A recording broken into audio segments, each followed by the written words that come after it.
الحمد لله نحمده ونستعينه ونستغفره ونؤمن به ونتوكل عليه ونعوذ بالله من شرور أنفسنا ومن سيئات أعمالنا من يهده الله فلا مضل له ومن يضلله فلا هادي له ونشهد أن لا إله إلا الله وحده لا شريك له ونشهد أن سيدنا ومولانا محمدا عبده ورسوله أما بعد فأعوذ بالله من الشيطان الرجيم بسم الله الرحمن الرحيم يا أيها الذين آمنوا إذا نودي للصلاة من يوم الجمعة فاسعوا إلى ذكر الله وذروا البيع ذلكم خير لكم إن كنتم تعلمون صدق الله العظيم وصدق رسوله النبي الكريم ونحن على ذلك من الشاهدين والشاكرين والحمد لله رب العالمين سبحانك لا علم لنا إلا ما علمتنا إنك أنت العليم الحكيم আল্লাহ তাআলার দরবারে লাখো কোটি শুকরিয়া যে সপ্তাহের সবচেয়ে পবিত্রতম এবং সর্বোত্তম দিন বরকতপূর্ণ জুমার দিন, জুমার নামাজের পূর্ব মুহূর্তে দ্বীনি আলোচনা শোনার তৌফিক আল্লাহ তাআলা আমাদেরকে দিয়েছেন। তাই আল্লাহ তাআলার দরবারে শুকরিয়া আদায় করি, বলি আলহামদুলিল্লাহ।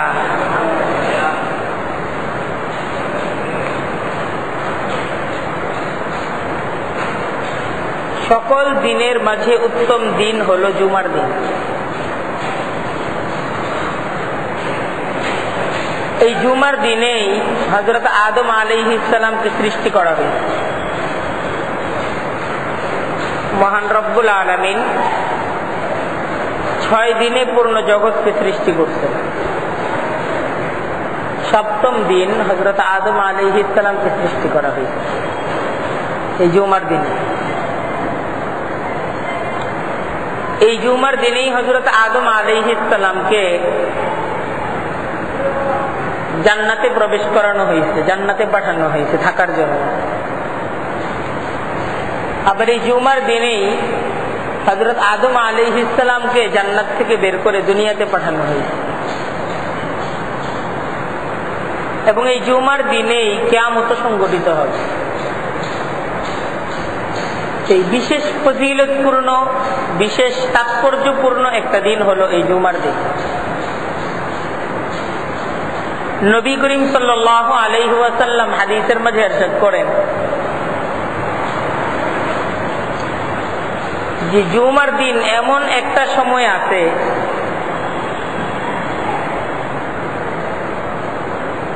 যে ওই সময়টাতে কোন মুসলমান আল্লাহ তাআলার দরবারে যে দোয়াই করবে আল্লাহ তাআলা সেই দোয়াই কবুল করবে।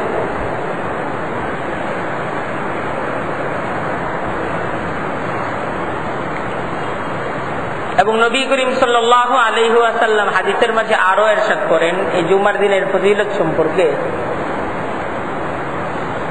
যে জুমার দিন হলো এমন বরকতপূর্ণ এবং ফজিলতপূর্ণ এমন মহান এক দিন যে জুমার দিনে অথবা রাতে যদি কেউ মৃত্যুবরণ করার সৌভাগ্য অর্জন করে, আমরা যারা আছি আমরা সকলেই মরণশীল, কেউ থাকবো না, একসময় সবাইকে বিদায় নিতে হবে। সেই বিদায়টা যদি জুমার দিন অথবা জুমার রাতে হয়, তো নবী করিম সাল্লাল্লাহু আলাইহি ওয়াসাল্লাম তিনি ইরশাদ করেন যে আল্লাহ তাআলা তাকে কবরের আযাব থেকে হেফাজত করবেন। এবং নবী করিম সাল্লাল্লাহু আলাইহি ওয়াসাল্লাম হাদিসের মাঝে আরো ইরশাদ করেন যে প্রতিদিন দ্বিপ্রহরের সময় দুপুরবেলা জাহান্নামের আগুনের উত্তাপকে আগের অবস্থা থেকে আরো বাড়িয়ে দেওয়া হয়।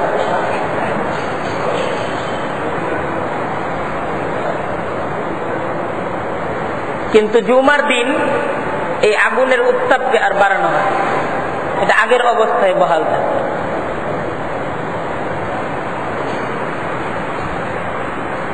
আসলে এই জুমার দিনটা বিশেষ ইবাদত বন্দেগীর দিন, ছুটির দিন না, ইবাদতের দিন,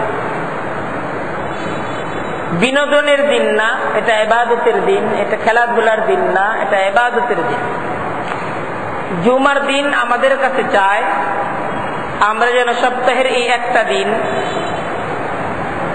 আমরা শুধু ইবাদত বন্দেগী করি, আর কিছু না করি।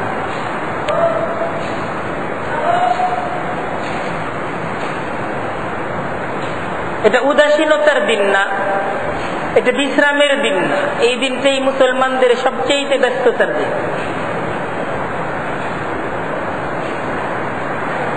সপ্তাহের এই একটা দিন হলো শুধুই আল্লাহ তাআলার সাথে সম্পর্ক করার দিন, যে আল্লাহ তাআলার সাথে বান্দা হিসেবে, গোলাম হিসেবে এই সপ্তাহের বাকি 6 দিন বিভিন্ন কর্মব্যস্ততার কারণে আমার যে সংযোগ, আমার সম্পর্কের মাঝে যে শিথিলতা তৈরি হয়েছে, এই একদিনে আমি সম্পর্কটাকে আবার মজবুত করে নিব। আমি এই একটা দিন সম্পূর্ণ আল্লাহর হয়ে যাব। জুমার দিনটা হলো এমন একদিন, এই জুমার দিনের যে গুরুত্ব, এটা জাহিলি যুগেও ছিল। জাহিলি যুগে একটা সময়ে এই জুমার দিনকে ইয়ৌমে আরুবা বলা হইত, ইয়ৌমে আরুবা। নবী করিম সাল্লাল্লাহু আলাইহি ওয়াসাল্লামের পূর্বতম পুরুষ কাব ইবনে লুয়াই, তিনি এই জুমার দিনের নাম জুমা করেন। নবী করিম সাল্লাল্লাহু আলাইহি ওয়াসাল্লামের জন্মের প্রায় ইতিহাস বলে 560 বছর আগে এই কাব ইবনে লুয়াই তার আগমন ঘটে। জাহিলি যুগেও তিনি মূর্তি পূজা থেকে মুক্ত ছিলেন, এই কাব ইবনে লুয়াই। এবং কুরাইশদের মাঝে, আরবদের মাঝে এই কাব ইবনে লুয়াই তিনি এত সম্মানিত ছিলেন এবং তার এত মর্যাদা ছিল যে আরবরা এই কাব ইবনে লুয়াইয়ের মৃত্যু তারিখ থেকে তারা নতুন ভাবে আরবি সন গণনা শুরু করছে। আরবি সনের গণনা ছিল কাব ইবনে লুয়াইয়ের মৃত্যু থেকে, যেদিন তার মৃত্যু হয়ে গেল তখন থেকে হিজরি সন গণনা শুরু হয়েছে। কারণ হিজরি সন এটার গণনা একটা নির্ধারিত ঘটনাকে কেন্দ্র করে, নির্ধারিত কোন ব্যক্তিকে কেন্দ্র করে এইসব গণনা হয়। পরবর্তীতে এই হিজরি সন, আরবি সনের গণনাটা, এটা নবী করিম সাল্লাল্লাহু আলাইহি ওয়াসাল্লামের হিজরত থেকে হিজরি সনের নতুন গণনা শুরু হয়। এই গণনাটা হযরত উমর রাদিয়াল্লাহু তাআলা আনহু তিনি প্রবর্তন করেন। তো তারও আগে আবার হস্তি বাহিনী, এদের যে ধ্বংস, আব্রাহা যে কাবাকে ধ্বংস করতে এসেছিল, আল্লাহ তাআলা আবাবিল এক ঝাঁক পাখির দ্বারা, ছোট পাখি দ্বারা আব্রাহাকে যে তার হাতি সহ ধ্বংস করে দিলেন, এটা আরবদের কাছে বিশেষ এক ঘটনা। এই ঘটনা থেকে আরবি সনের গণনা শুরু হয়েছিল, এটাও খুব অল্প কিছুদিন এই গণনাটা ছিল। তারপর হিজরি সনের গণনা হিজরত থেকে শুরু হয়। তাই বলতেছিলাম কাব ইবনে লুয়াই তিনি মর্যাদা সম্পন্ন এক ব্যক্তি ছিলেন। তার জমানাতেই জুমা নামকরণ শুরু হয়। সপ্তাহের এই দিনটাকে জুমার দিন, ইয়াউমুল জুমআহ এটা বলা শুরু হয়। নবী করিম সাল্লাল্লাহু আলাইহি ওয়াসাল্লামের দাওয়াত যখন মক্কা থেকে মদিনা পর্যন্ত গিয়ে পৌঁছে, এবং আমরা ইতিহাস জানি মদিনাবাসীরা যখন ইসলামকে গ্রহণ করেন, তো মদিনার মাঝে আসাদ ইবনে জুরারা এবং অন্যান্য মদিনার যারা আনসারী সর্দার, হযরত মুসআব ইবনে উমাইর তিনি ছিলেন মদিনাবাসীদের শিক্ষক। ওনাদের আলোচনা ক্রমে মদিনার মুসলমানরা সপ্তাহের একটা দিন তারা ঠিক করলেন, যেই দিন হযরত মুসআব ইবনে উমাইর তিনি কিছু আলোচনা করবেন, দিন শিক্ষা দিবেন। সবাই নিজ নিজ কর্মব্যস্ততা থেকে মুক্ত হয়ে সপ্তাহের সেই দিনটা দিন শিখবে, দিন জানবে। এই দিনটা কোন দিন হইতে পারে? তো আনসারীরা ওনারা সিদ্ধান্ত নিয়েছিলেন এই দিনটা আমরা জুমার দিন, ইয়াউমুল জুমআহ, জুমার দিন আমরা আমাদের শিক্ষক মুসআব ইবনে উমাইর তার কাছ থেকে এই জুমার দিন আমরা কিছু নসিহত শুনবো, সেই অনুযায়ী আমরা আমাদের জীবনকে গড়ব। তখনও জুমার দিন এটার ইবাদত, এই দিনের গুরুত্ব এবং এই দিনটাকেই মুসলমানদের উম্মতে মুহাম্মাদের ইবাদতের দিন হিসেবে ধার্য করা হয় নাই। কিন্তু সাহাবায়ে কেরাম এবং আরববাসীরা জুমার দিনকে তার আগ থেকেই বিশেষ একটা দিন হিসেবে গুরুত্ব দিয়ে আসতেছে। এই জুমার দিনের পূর্ণাঙ্গ শিক্ষা, যে জুমা আমাদেরকে একত্রিত হওয়া শিক্ষা দেয়। জুমা আমাদেরকে এটি শিক্ষা দেয় যে আমাদের সকলের চেহারা কেবলার দিকে, আমাদের সকলের কেবলা একদিকে। এটা হলো জুমার দিনের বিশেষ শিক্ষা, যে আমরা মুসলমানরা সবাই একমুখী। সেই একমুখীটা হলো কাবামুখী, আমাদের সকলের কাবা এক, আমাদের সকলের কেবলা এক, আমাদের মাঝে কোনো বৈপরীত্য, কোনো অনৈক্য নাই, আমরা সকলেই এক। এই শিক্ষাটা জুমার দিন আমাদেরকে এই শিক্ষা দেয়। কারণ মানুষ যখন সামনাসামনি দাঁড়ায় তখন টক্কর লাগে, কিন্তু সকলেই যখন একমুখী হয়ে দাঁড়ায় সেখানে তো কোনো টক্কর নেই, সবাই একমুখী।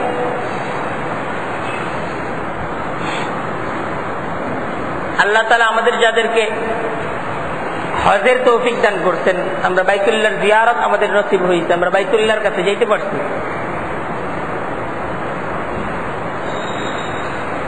তো আমরা দেখছি যে বাইতুল্লাহর চারপাশে একই সাথে কয়েক লক্ষ মানুষ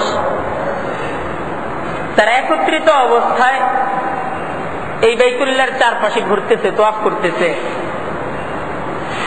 সেখানে কারোর সাথে কারো টক্কর নাই, কারোর সাথে কোনো মারামারি নাই, কারোর সাথে কারো কোনো ঝগড়া নাই, অথচ লক্ষ লক্ষ মানুষ তোয়াফ করতেছে একই সাথে।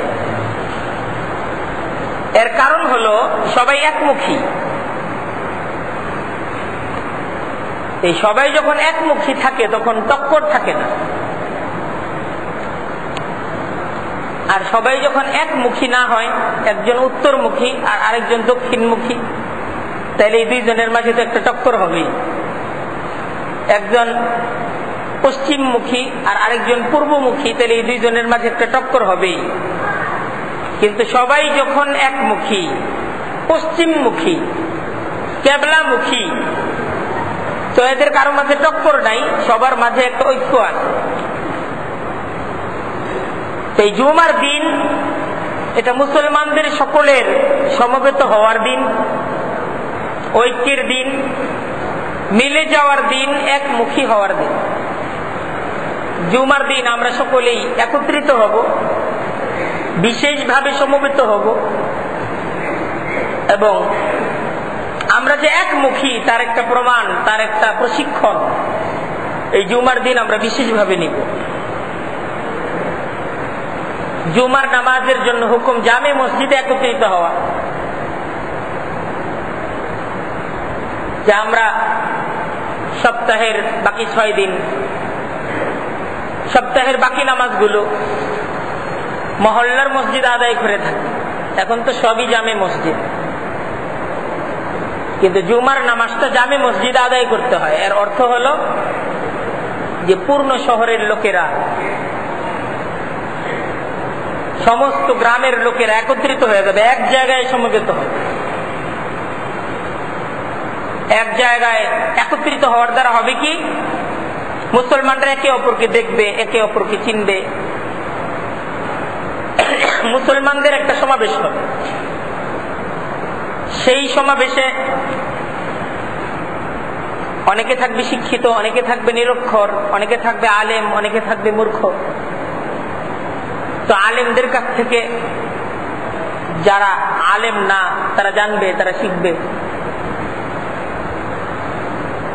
মুসলমান হিসেবে সকলের যে একটা পরিচয়, মুসলমানিত্ব শিখার একটা যে প্রশিক্ষণ, একটা কর্মশালা, এটা জুমার দিন মুসলমানরা এটাকে গ্রহণ করবে।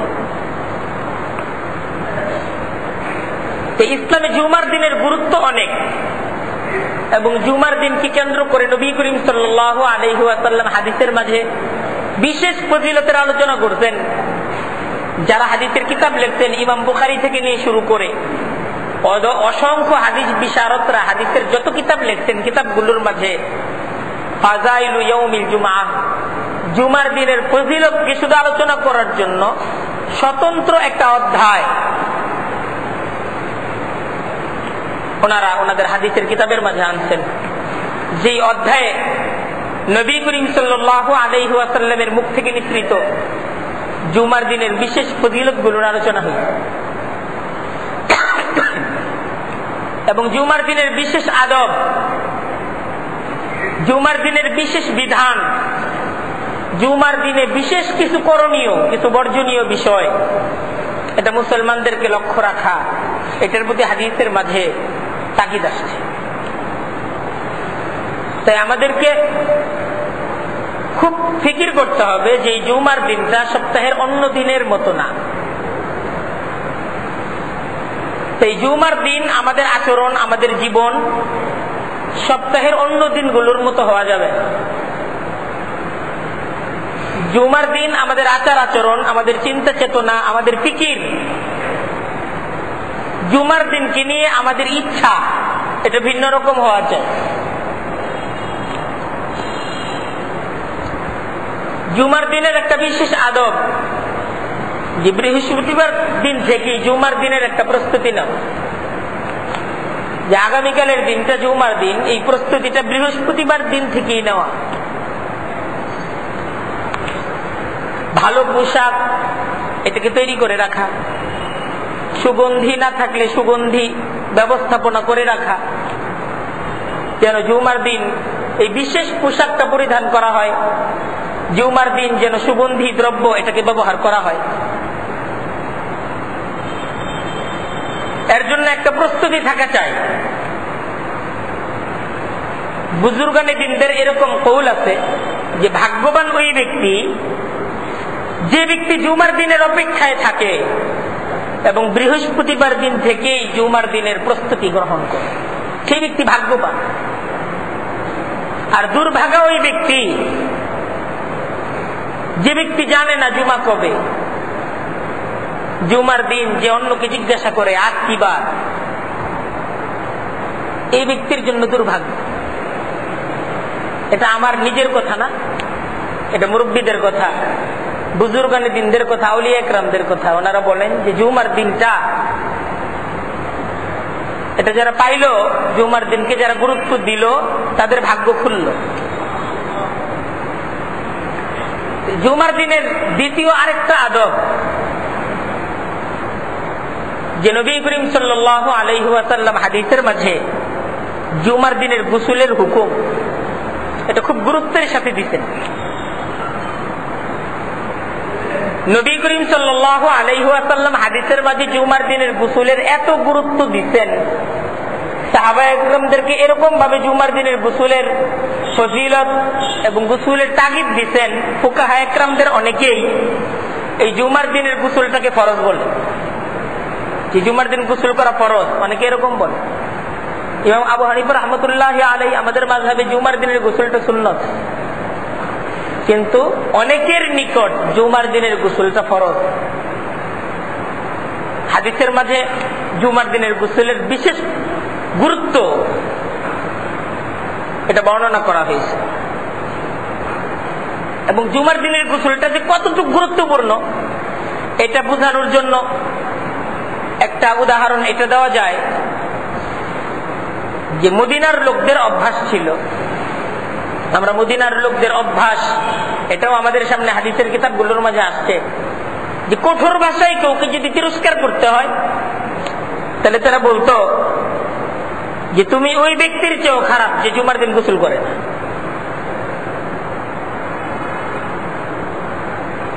এটাকে ওরা তিরস্কার করার জন্য এই শব্দকে তারা ব্যবহার করে, যে তুই তার চাইতেও খারাপ যে জুমার দিন গোসল করে না, অর্থাৎ জুমার দিন যে ব্যক্তি গোসল করে না সে খুব খারাপ। এটা ওনারা এইভাবে এটাকে ব্যক্ত করত, যে জুমার দিনও যে গোসল করে না ওর চাইতে খারাপ কেউ আছে নাকি।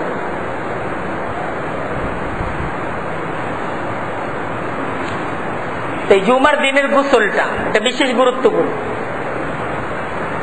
এবং এই গোসলটা অবশ্যই জুমার নামাজের আগেই হইতে হবে। জুমার নামাজের পরে গোসল করলে তো আর জুমার দিনের গোসলের ফজিলত পাওয়া গেল। এই জুমার দিনের গোসলটা বিশেষ গুরুত্বপূর্ণ। জুমার দিনের তৃতীয় আরেকটা আদব হলো যে সেজে গুজে পাক পবিত্র হয়ে মসজিদে আসা, ভালো নিয়ত করে মসজিদে আসা। পাক হওয়ার দ্বারা উদ্দেশ্য হলো চুল পরিপাটি করে আসা, নখ মুছ ইত্যাদিকে ছেটে আসা, আর সাজগোজ দ্বারা উদ্দেশ্য সাদা কাপড় পরিধান করে আসা। হাদিসের মাঝে সাদা কাপড় পরিধান করে জুমার নামাজে আসার বিশেষ ফজিলত আলোচনা করা হয়েছে, যে আল্লাহ তাআলা সাদা এটাকে পছন্দ করেন। সাজগোজ দ্বারা এটা উদ্দেশ্য হইতে পারে সুগন্ধি ব্যবহার করা, সুরমা ব্যবহার করা, সুন্দরভাবে মসজিদে আসা জুমার দিন। জুমার দিনের চতুর্থ আরেকটা আদব হলো মসজিদে আগে আসা।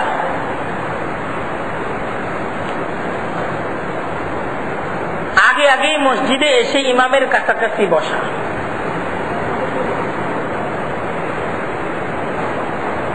দেরি করে না আসা, দেরি করে আসার মাঝে কোনো ফজিলত নাই,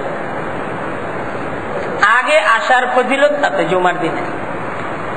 আমি সামনে হাদিস আলোচনা করব যে জুমার দিনে আগে আসার ফজিলত কি। পঞ্চম আদব জুমার দিনের, খুব গুরুত্ব সহকারে এটা শুনি, যে কেউ জুমার দিন আগে আসলো না, পরে আসলো।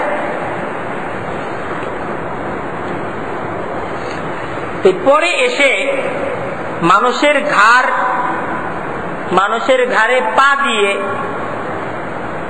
টপকিয়ে সামনে না আসা, এটাও একটা আদব। যে আমি পরে আইসা সামনে যারা বসা তাদেরকে টপকিয়ে টপকিয়ে সামনে চলে আসলাম, এটা কিন্তু নিষেধ হাদিসের মাঝে। আমরা হয়তো বা জানি না, আমরা শুধু এটাই জানি সামনে বসার ফজিলত নেই, কিন্তু পরে এসে বিভিন্ন মুসল্লি ভাই যারা আলোচনা শুনতেছেন তাদেরকে কষ্ট দিয়ে, তাদের মনোযোগের মাঝে ব্যাঘাত ঘটিয়ে পিছন থেকে পা টপকিয়ে সামনে আসা, এটা যে আসলে ঠিক না এটা আমরা অনেকেই জানি না। হাদিসের মাঝে আছে, নবী করিম সাল্লাল্লাহু আলাইহি ওয়াসাল্লাম ইরশাদ করেন, যে ব্যক্তি এমন করবে অর্থাৎ পরে এসে ঘাড় টপকিয়ে সামনে আসবে, এই কাজটা যারা করবে কিয়ামতের দিন এই ধরনের ব্যক্তিদেরকে পুল বানানো হবে এবং মানুষ তাদের উপর দিয়ে অতিক্রম করে যাবে। এই ব্যাপারটা কোনো সাধারণ ব্যাপার না, কিন্তু এই যে এই কাজটার ক্ষেত্রে আমাদের গুরুত্ব নাই। আমরা এটাকে মনে করি যে না, এইটাই ফজিলত, এইটাই করণীয়, কিন্তু এটা যে এত বড় ক্ষতিকর বিষয় এটা আমরা অনেকেই জানি না। আমরা ফজিলত মনে করে সামনে আগাচ্ছি, অথচ এটা আমার জন্য ক্ষতির কারণ হয়ে দাঁড়ায়। যে ব্যক্তি এমন কাজ করবে যে পরে এসে অন্যান্য মুসল্লি ভাইদের স্বাভাবিক অবস্থানের মাঝে ব্যাঘাত ঘটিয়ে পা টপকিয়ে টপকিয়ে সামনে আসবে, কিয়ামতের দিন তাকে পুল বানানো হবে এবং পুল বানায় তার উপর দিয়ে লোকেরা অতিক্রম করে যাবে। হাদিস। তো এই ক্ষেত্রে আমরা খুব সতর্ক হই। কেউ আসতে চাইলে তাকে ওখানেই বসায় দিই, আপনি এখানে বসেন, আপনি সামনে যাওয়ার দরকার নেই। কারণ উনি হয়তো বা জানতেছেন না। আদবের সাথে ওনাকে ধমক না দেওয়া, আদবের সাথে ওনাকে বসায় দেওয়া যে আপনি এখানে বসেন, পরবর্তীতে সামনে সুযোগ হইলে আপনি আসবেন। কিন্তু এখন ঘাড় টপকিয়ে সামনে যাওয়া এর কোনো দরকার নেই। এটাকে সুন্দরভাবে বুঝায় দাও। আর আরেকটা বিষয় খেয়াল রাখা, কেউ যদি নামাজ পড়তে থাকে, এই নামাজি ব্যক্তির সামনে দিয়ে যাওয়া এটা তো আরো অনেক বড় অপরাধ। হাদিসের মাঝে নবী করিম সাল্লাল্লাহু আলাইহি ওয়াসাল্লাম ইরশাদ করেন, নামাজি ব্যক্তির সামনে দিয়ে যাওয়ার চাইতে কোন ব্যক্তি যদি মাটি হয়ে নিঃশেষ হয়ে যায় এটাও তার জন্য ভালো। নামাজি ব্যক্তির সামনে, নামাজি ব্যক্তিকে নামাজের মাঝে রেখে তার সামনে দিয়ে অতিক্রম করা এটা খুব মারাত্মক ধরনের অপরাধ। এই ধরনের কাজ থেকে আমরা বিরত থাকি। আল্লাহ তাআলা সকলকে তৌফিক দান করুন।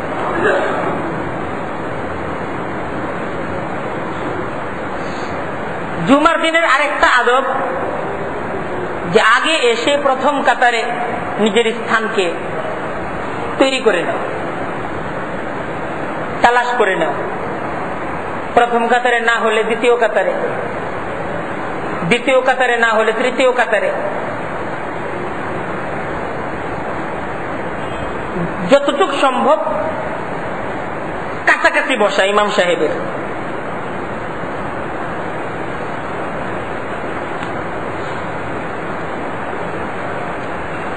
মানে আগে এসে দূরে না বসা, এটা আরেক ধরনের প্রবণতা আছে। অনেকে পরে এসে আগে বসে, আবার অনেকে আগে এসে দূরে বসে। আমি আগে আগে আসলাম তো ফজিলতের জন্য, যে আমি কাছাকাছি বসবো, কিন্তু আগে এসে দূরে বসলাম, আমি ফজিলত থেকে নিজেকে মাহরুম রাখলাম। তাহলে জুমার দিন যে আমি আগে আসলাম, আগে আসার যে উপকার তা থেকে তো আমি বঞ্চিতই থাকলাম। তাই আমরা যারা আগে আসব তারা কাছাকাছি বসবো, দূরে বসবো না। কারণ আগে এসে কাছাকাছি বসার মাঝে হলো ফজিলত, আগে আইসা দূরে বসার মাঝে ফজিলত। আর আমরা যারা পরে আসব তো পিছনে বসার মাঝেই আমরা ফজিলত। পরে এসে আমি অন্যদের ঘাড় টপকিয়ে সামনে আসলাম, এর মাঝে ফজিলত নাই, বরং এখানে খুব কঠিন ভাবে এটা হাদিসের মাঝে নিষেধ করা হয়েছে। এটা থেকে বিরত থাকতে হবে। আমি সামাজিক ভাবে যেই ধরনের ব্যক্তি হই না কেন, মসজিদ তো এটা সবকিছুর ঊর্ধ্বে। মসজিদে সব সমান, মসজিদে ভিন্ন কোনো স্ট্যাটাস নেই। মসজিদে স্ট্যাটাস একটাই, আমরা সবাই মুসলমান। মুসলমানদের মাঝে ধনী গরিব, আলেম ফকির, তারও মাঝে কোনো ধরনের ভেদাভেদ নাই, সবাই সমান। মুসলমান হিসেবে মর্যাদাগত কোনো তারতম্য কারো মাঝে নাই, অবস্থানগত কোনো তারতম্য করা যাবে না। মানুষ আমাকে মর্যাদা দিবে, কিন্তু আমি যদি নিজেই নিজের মর্যাদা এটা কি বিভিন্নভাবে প্রকাশ করি, তাহলে তো আবার মর্যাদা শেষ হয়ে গেল। তা আমরা এই দিকগুলো খেয়াল রাখবো। জুমার দিন এটা খুব দেখা যায় যে পরে এসে দেখা যায় ওই বিভিন্ন জনকে সাইড করে সামনে চলে আসা, এটা কিন্তু খুব গুরুতর অপরাধ। আমি একটু আগে হাদিস বললাম, যারা পরে আসছেন তারা হয়তো হাদিসটা শুনেন নাই, যে এই কাজ যারা করবে, যে পরে এসে মুসল্লিদের ঘাড় টপকিয়ে যারা সামনে আসবে হাসরের ময়দানে কিয়ামতের দিন, তাদেরকে পুল বানানো হবে এবং সে পুলের উপর অন্যরা পাড়ায় তাদেরকে অতিক্রম করে করে যাবে। এই কাজ থেকে আমরা বিরত থাকতে পারবো না ইনশাল্লাহ? বিরত থাকতে হবে, এছাড়া তো উপায় নাই, বিরত থাকতে হবে। তারপর দেখেন জুমার দিনের আরেকটা আদব, অষ্টম আদব জুমার দিন, ইদা খারাজাল ইমাম ফালা সালাতা ওয়ালা কালামা।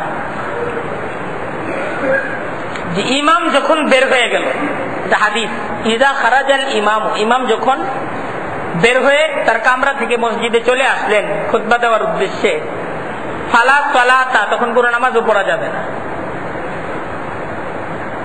ওয়ালা কালামা, কোনো কথাও বলা যাবে না। তখন যারা মুসল্লি ভাই, মুসল্লিয়ান ইকরাম, ওনারা ইমামের খুতবা শোনার উদ্দেশ্যে নিশ্চুপ হয়ে বসা থাকবে। এই সময়টা নামাজ ফজিলতপূর্ণ না, এই সময়ে খুতবা শোনার ফজিলতি বেশি, নামাজের ফজিলত নাই। নামাজ নিষেধ, ফালা সালাতা ওয়ালা কালামা, হাদিস, লা সালাতা, কোনো নামাজ নেই, ওয়ালা কালামা, কোনো কথা নেই। এমনকি খুতবা চলাকালীন সময়ে একজন আরেকজনকে বলবে যে তুমি চুপ করো, এটা বলার অনুমতি নেই, ইশারা করো। দেখেন জুমার দিনের কত গুরুত্ব, জুমার দিনের খুতবা ইত্যাদির গুরুত্ব কত হাদিসের মাঝে। তাই আমাদের উচিত জুমার দিনকে কেন্দ্র করে বিশেষভাবে কিছু ফিকির করা, আগে আগে মসজিদে চলে আসা। আল্লাহ তাআলা জুমার দিন সকাল সকাল ফেরেশতাদের, রহমতের ফেরেশতাদের একটা দলকে মসজিদে পাঠায়া দেন। তারা মসজিদের সিঁড়ি, মসজিদের যে দরজা, সে জায়গায় ফেরেশতাদের ঢল নামে, রহমতের ফেরেশতাদের, তারা সারিবদ্ধভাবে দাঁড়ানো থাকবে। হাদিসের কথা, عن أبي هريرة رضي الله تعالى عنه أنه قال قال رسول الله صلى الله عليه وسلم إذا كان يوم الجمعة وقفت الملائكة على باب المسجد। হযরত আবু হুরায়রা রাদিয়াল্লাহু তাআলা আনহু তিনি বর্ণনা করতেছেন যে قال النبي صلى الله عليه وسلم, যে নবী করিম সাল্লাল্লাহু আলাইহি ওয়াসাল্লাম ইরশাদ করেন, ইযা কানা ইয়াউমুল জুমআহ, জুমার দিন যখন সূর্যোদয় হয়, জুমার দিন যখন শুরু হয়, ওয়াকাফাতিল মালাইকাত, ফেরেশতারা অবস্থান করতে থাকে আলা বাবিল মসজিদ, মসজিদের দরজায়, মসজিদের দরজায় ফেরেশতারা চলে আসে সকাল সকাল। ইয়াকতুবুনা আল আউয়ালা ফাল আউয়ালা, ফেরেশতাদের সকলের কাছেই তালিকা করার জন্য, লেখার জন্য স্লিপ থাকে। ইয়াকতুবুনা আল আউয়ালা ফাল আউয়ালা, সর্বপ্রথম কে আসলো মসজিদে, আসার সাথে সাথে তার নামকে লিপিবদ্ধ করা হয়। তারপর দ্বিতীয় জন কে আসলো, এটা ফেরেশতারা তাদের নামকে লেখে। তারপর তৃতীয় জন কে আসলো, চতুর্থ জন কে আসলো, পঞ্চম জন কে আসলো, ষষ্ঠ জন কে আসলো, সপ্তম জন কে আসলো। এক একজন আসতে থাকে আর আল্লাহর ফেরেশতারা তাদের নামকে লিখতে থাকে। নবী করিম সাল্লাল্লাহু আলাইহি ওয়াসাল্লাম হাদিসের মাঝে বলতেছেন, ওয়া মাসালুল মুহাজ্জাদি কামাসালিল লাযী ইয়াহদি বাদানাহু। জুমার দিন সর্বপ্রথম মসজিদে যার আগমন ঘটলো, এই ব্যক্তি তো এত ফজিলতপূর্ণ যে কেমন যেন সে একটি উট, এটাকে আল্লাহর রাস্তায় কোরবানি করবে, এই পরিমাণ সওয়াব তার আমলনামায় চলে যাবে। প্রথম আসার ফজিলত হলো এত। সুম্মা কাল্লাযী বাকারাতান, জুমার দিন যে ব্যক্তি দ্বিতীয় হলো, এটা হলো প্রথম পুরস্কার। প্রথম পুরস্কার হলো একটা কুরবানি, একটা উট কুরবানির সব তার আমল নামায় চলে যাবে। আর যে দ্বিতীয় হলো তার পুরস্কার হলো হাদিসের কথা, সুম্মা কাল্লাযী বাকারাতান, সে কেমন যেন একটা গরু, আল্লাহর রাস্তায় একটা গরু, একটা গাভী কুরবানির সওয়াব তার আমল নামায় লেখা হয়ে যায়। এটা হলো দ্বিতীয় ব্যক্তির সওয়াব। এই দেখেন, দ্বিতীয় হওয়ার দ্বারা উট থেকে আপনি কিন্তু গাভীতে নেমে গেলেন। কোথায় উট, কোথায় গাভী? তাহলে দ্বিতীয় হওয়ার দ্বারা ফজিলত অনেক কমে গেল না? প্রথম হওয়ার ফজিলতটা, পুরস্কারটা অনেক বেশি না? তারপর দেখেন তৃতীয় হওয়ার ফজিলত আলোচনা হাদিসের মাঝে আসছে, সুম্মা কাবশান, যে ব্যক্তি তৃতীয় হইল সে একটা বকরি কোরবানির সওয়াব পায় গেল। একটা গাভীর দাম, একটা গরুর দাম, এটা তো 18-20 হাজার টাকার নিচে না। আর সেই তুলনায় একটা বকরি, বকরি না তো একটা খাসি, এটার মূল্য তো 5 থেকে 4.5-5 হাজার টাকা। তো তৃতীয় হওয়ার দ্বারা কিন্তু ফজিলতটা অনেক কমে গেল। তো এর অর্থ এই না যে প্রথম দ্বিতীয় যেহেতু হইতে পারলাম না, তৃতীয় হয়ে লাভ কি, তা না।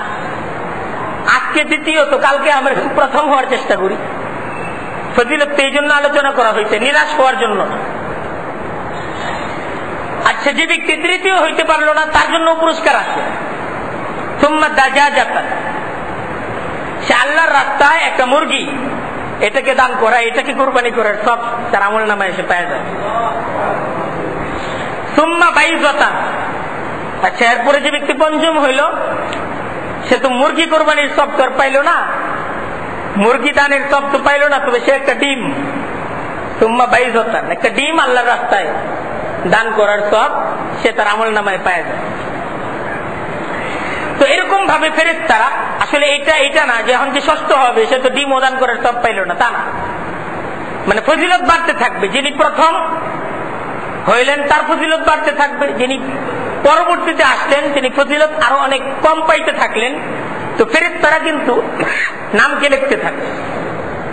আল্লাহর ফেরেশতাদের কাছে আমরা যারা আসছি, আমাদের নাম এই যে এক একজন করে ঢুকতেছে আর তার নাম লেখা হইতে। ফাইদা খারাজাল ইমাম, এই নাম কতক্ষণ পর্যন্ত লেখা হবে? বলতেছে ইমাম যখন বের হয়ে গেল ওনার কামরা থেকে, এবং ইমাম যখন চলে আসলো, তো ফেরেশতারা তখন এই যে দেখতেছিল, এটাকে উল্টায়, এটাকে ভাঁজ করে ওনারা আইসা পড়ে, ইস্তামিউনা যিকরা, তারা আইসা ইমাম সাহেবের আলোচনা ফেরেশতারা শুনতে থাকে।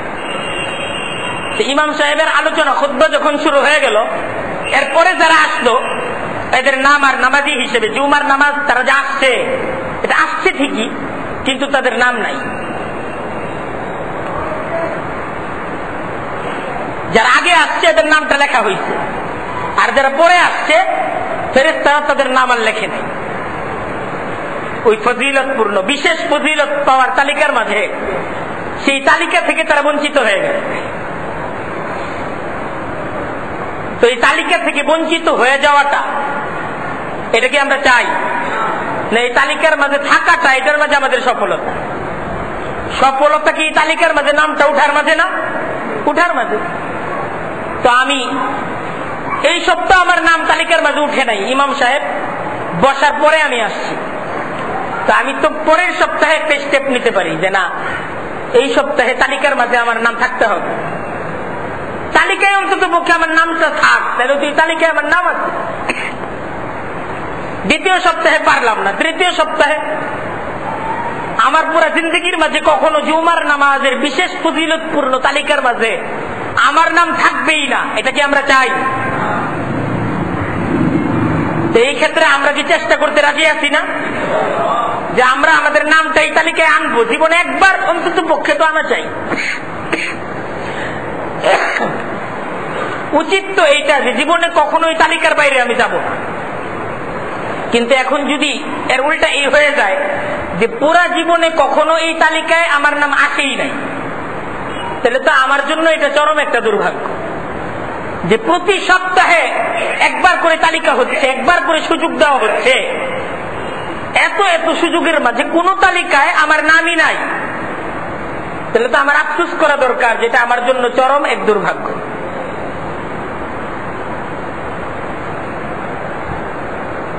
আরেকটা হাদিস শোনাই আপনাদেরকে, ইবনে মাজাহ সহিহ হাদিসের যে 6টা গ্রন্থ বিশেষভাবে, এর মাঝে ইবনে মাজাহ অন্যতম। ইবনে মাজাহর মাঝে হযরত আব্দুল্লাহ ইবনে মাসউদ রাদিয়াল্লাহু তাআলা আনহু তিনি বর্ণনা করেন যে আমি রাসূলুল্লাহকে বলতে শুনছি যে কিয়ামতের দিন আল্লাহ তাআলার সাথে যখন বান্দাদেরকে সাক্ষাৎ করানো হবে, এখন আল্লাহ তাআলার সাথে সাক্ষাতের জন্য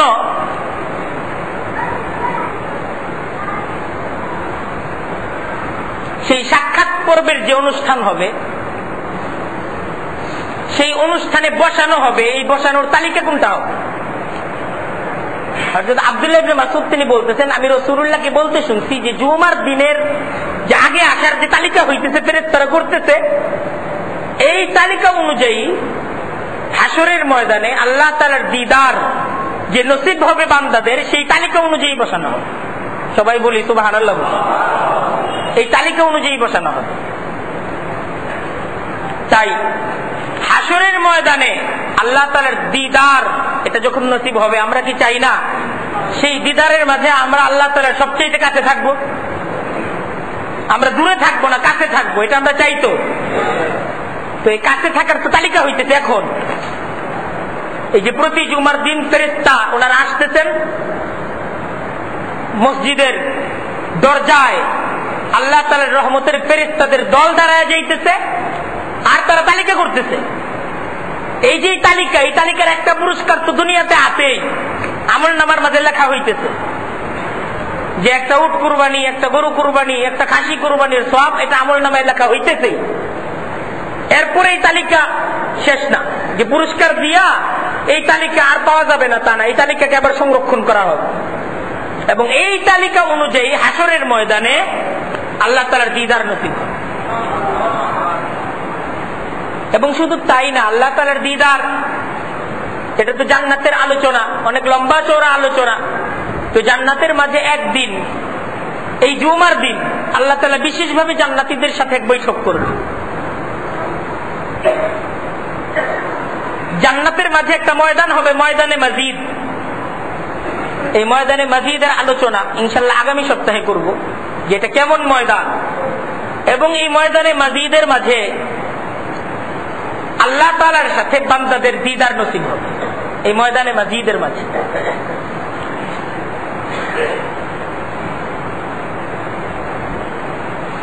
তো এই প্রতি জুমার দিন এই দিদার নসিব হবে। সে জায়গায় জান্নাতীরা যে বসবে, আম্বিয়া কেরামদের জন্য নূরের তৈরি সিংহাসন তৈরি করা হবে, যারা সালেহীন তাদের জন্য এরকম ইয়াকুত পাথর দ্বারা বিভিন্ন মিম্বরকে তৈরি করা হবে। হাদিসের মাঝে নবী করিম সাল্লাল্লাহু আলাইহি ওয়াসাল্লাম আমাদেরকে উৎসাহিত করার জন্য এই জান্নাতের পূর্ণ বিবরণ তিনি আমাদের সামনে উপস্থাপন করে গেছেন।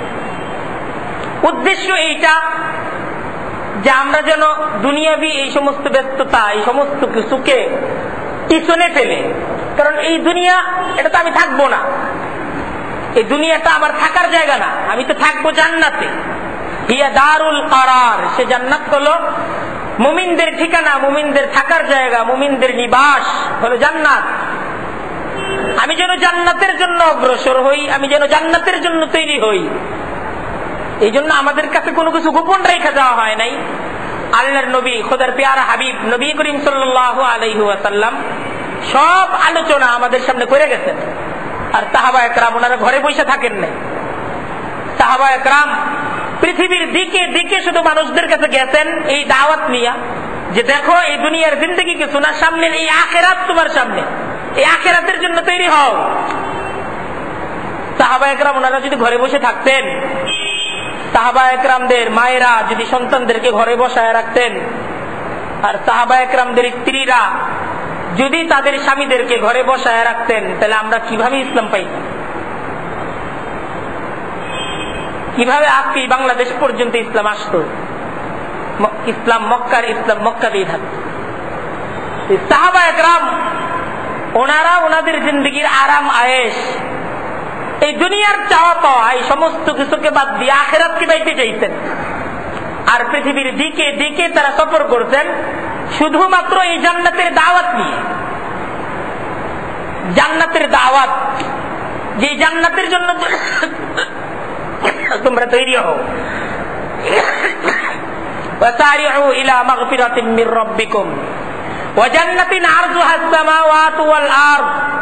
এই তোমরা দৌড়াইতেছো, এত ব্যস্ত। ওয়াসারিউ ইলা মাগফিরাতিন মির রাব্বিকুম, ব্যস্ত যদি হইতে চাও জান্নাতের জন্য ব্যস্ত হও। মেহনত যদি করতে চাও, পরিশ্রম যদি করতে চাও, তোমার মেধা, তোমার শ্রম, এই সব কিছুর মাধ্যমে যদি কিছু অর্জন করতে চাও জান্নাতকে অর্জন করো। কারণ খোদার কাছ থেকে যে জান্নাতটা পাও, সবচেয়ে ছোট জান্নাতটার সীমানা হলো এই দুনিয়ার 10 দুনিয়ার সমান। 10 দুনিয়ার সমান সবচেয়ে ছোট জান্নাতটা আল্লাহ তাআলা দিবেন। এই দেখেন, যেই কথা বলতেছিলাম যে জুমার দিন এটা বিশেষ ফজিলতপূর্ণ একটা দিন। এই জুমার দিন আমরা মসজিদে আগে আসার ফিকির করতে পারি। আগে আসার মাঝে এমন ফজিলত। আজকে যদি একটা মেলার ঘোষণা দেওয়া হইতো, তো আমাদের মাঝে যারা ব্যবসায়ী, মেলার মাঝে যদি পরে স্টল নেয় তো গুরুত্বপূর্ণ পয়েন্টে কিন্তু স্টল নেওয়া যায়। তো আগেই যে মেলার যে গুরুত্বপূর্ণ পয়েন্টের স্টল, এই স্টলগুলোকে গ্রহণ করতে হয়। একটা মেলায় গুরুত্বপূর্ণ পয়েন্টে স্টল নেওয়ার জন্য 1 বছর আগে থেকেই তদবির চলতে থাকে, টাকা পয়সা খরচ চলতে থাকে, আরো কত মেহনত চলতে থাকে। যত জায়গায় যত ভাবে খুশি করতে হয় সবভাবে খুশি করা চলতে থাকে শুধুমাত্র গুরুত্বপূর্ণ পয়েন্টে স্টলটা নেওয়ার জন্য। তো দেখেন, জান্নাতের মাঝে আল্লাহ তাআলার দিদার নসিব হবে, তো ওই জায়গার যে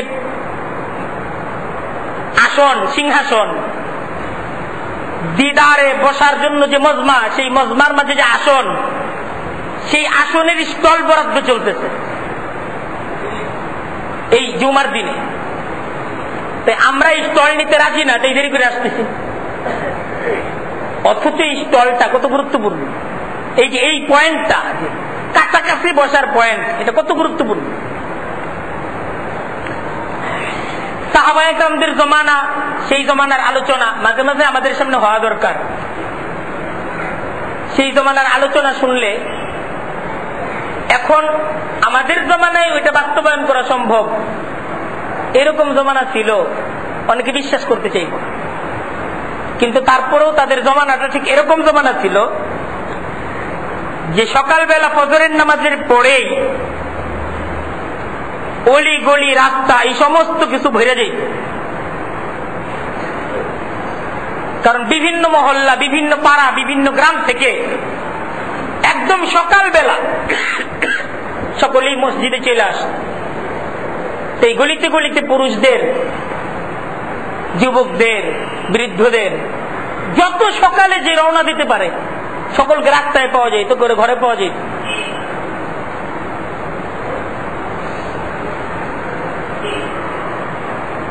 যে সাহাবায়ে কেরামদের মাঝে জুমার দিনের কদর ঠিক এরকম ছিল যে ঈদের দিনের চাইতেও জুমার দিন, এই জুমার দিনের গুরুত্ব তাদের মাঝে বেশি ছিল।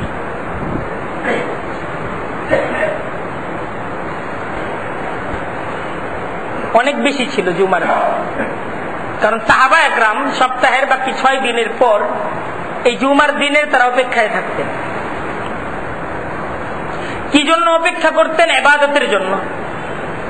যে জুমার দিন বিশেষ ইবাদতের দিন, এই জন্য অপেক্ষা করতেন। আর এই জুমার দিন সকাল হওয়ার পর ঠিক সময় মতো সাহাবায়ে কেরাম ওনাদের বিভিন্ন জায়গা থেকে এই প্রতিযোগিতায় নাইমা যাইতেন, সবার আগে মসজিদে আমার পৌঁছা চাই। দ্বিতীয় হওয়ার প্রতিযোগিতা কেউ করতেন না, সকলেই প্রথম হওয়ার প্রতিযোগিতায় লিপ্ত হইতেন।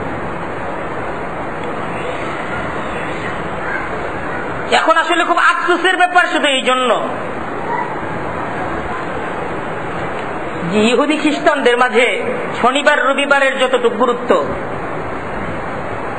যে শনি রবিবার দিন খুব ভোরে ভোরে তারা দেখা যায় তাদের গির্জা, তাদের উপাসনালয়ে চলে যায়। আমরা যদি তাদের জীবন দেখি তো আমরা দেখব যে আমাদের আশেপাশে যারা ইহুদি খ্রিস্টান, যে রবিবারের গুরুত্ব খ্রিস্টানদের মাঝে কতটুকু, আর শনিবারের গুরুত্ব ইহুদিদের মাঝে কতটুকু, আর আমাদের মাঝে জুমার গুরুত্ব কতটুকু, দেখা যাবে আফসোস, খুব আফসোসের ব্যাপার জুমার দিনের গুরুত্ব আজকে আমাদের মাঝে নাই। এককালে এই জুমার দিনের গুরুত্ব আমাদের পূর্বসূরীরা যে কেমন দিতেন, এটা এখন আমাদের কাছে গল্প হয়ে গেছে। আমরা এই গল্প শুনি, কিন্তু এই গল্পটা, এই ঘটনাটা আমাদের দিলের মাঝে কোনো এফেক্ট করে না। সাহাবা একরাম জুমার দিনের এমন গুরুত্ব দিতেন, এই কথা যখন বলা হয় আমরা মনে করি এটা সাহাবা একরাম দিতেন, আমরা তো আর সাহাবা একরাম না। আজকে মুসলমান আমরা তো সাহাবা একরামদের মতো হইতে চাই না, অথচ আমাদের ইমানের মডেল দেওয়া হয়েছে সাহাবা একরাম। আমিনু কামা আমানান নাস, যে তুমি ইমানের মেহনত করবা, কিভাবে করবা? সাহাবা একরাম ঠিক যেভাবে করছে। ইমান আনো, কিভাবে আনবা? সাহাবা একরাম যেভাবে আনছেন। আর আমরা সাহাবা একরামদের মতো আনতে রাজি না। সাহাবা একরাম যেমন কাজ করছেন ওইরকম কাজ আমরা মনে করি আমরা তো সাহাবী না, অথচ ওইটা মানদণ্ড। ইমানকে মাপা হবে না হাসরের ময়দানে, ওজনের পাল্লায় যে মাপা হবে, কি দ্বারা মাপা হবে? মাপা হবে কিসের দ্বারা? সাহাবা একরামদের যে পাল্লা, এক পাল্লায় সাহাবা একরামদের ইমানকে দিয়ে আরেক পাল্লায় আমাদের ইমানকে মাপা হবে। যে মেহনতটা আমার ওইভাবে হওয়া চাই, এটা হলো আমার মেহনতের মানদণ্ড, হলো এইটা। ঠিক ওই পর্যন্ত আমাকে পড়তে হবে। আমি তো শুরুতে ক্লাস 1-এ থাকবো, তারপর 2, তারপর 3, তারপর 4, তারপর 5, আমাকে তো যাইতে হবে। আমি যদি মনে করি না আমি সারা জিন্দেগি 1-এই থাকবো, আমার নামাজটা আমার বাবাকে দেখা শিশু বয়সে যেমন ভাবে শিখছি, এখন আমি 40 বছর, 50 বছর, 60, 70 বছরের বৃদ্ধ হয়ে গেছি, আমার ওই একই নামাজ আমি ক্লাস 2-তে যাইতে রাজি না, 3-তে যাইতে রাজি না। এটা তো নিয়ম না, আমাকে আগাইতে হবে। সাহাবা একরামদের ঈমান পর্যন্ত আমাকে বুঝতে হবে, ওটা হলো চূড়ান্ত মানদণ্ড। ওই পর্যন্ত পৌঁছার মেহনত আমাদেরকে করতে হবে। তাই বলতেছিলাম জুমার দিন আমরা এই দিনটার গুরুত্ব দিই। জুমার দিনটা আমরা এখন মনে করি এটা বিনোদনের দিন, জুমার দিনটা বেড়ানোর দিন, জুমার দিনটা খেলাধুলার দিন, জুমার দিনটা বিয়ে শাদীর দিন, এবং যত ধরনের কাজ আছে সমস্ত কাজ হলে জুমার দিনে করতে হবে, কারণ এই দিনটা আমি ফ্রি থাকি।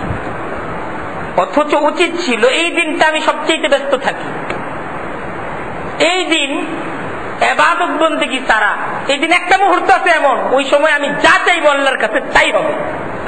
এই দিন তো পুরা দিন জায়নামাজে বসে থাকা দরকার, অন্ততপক্ষে মসজিদ মুখী, আল্লাহ মুখী থাকা দরকার, দুনিয়া মুখী থাকা তো উচিত না। আমি ঘরে থাকলেও এই দিনটা আমার মন যেন আল্লাহর সাথে থাকে, আমার মনটা যেন রসুলের মহব্বতের মাঝে থাকে, এমন কোন কাজের মাঝে এই দিনটা জড়া থাকার দিন।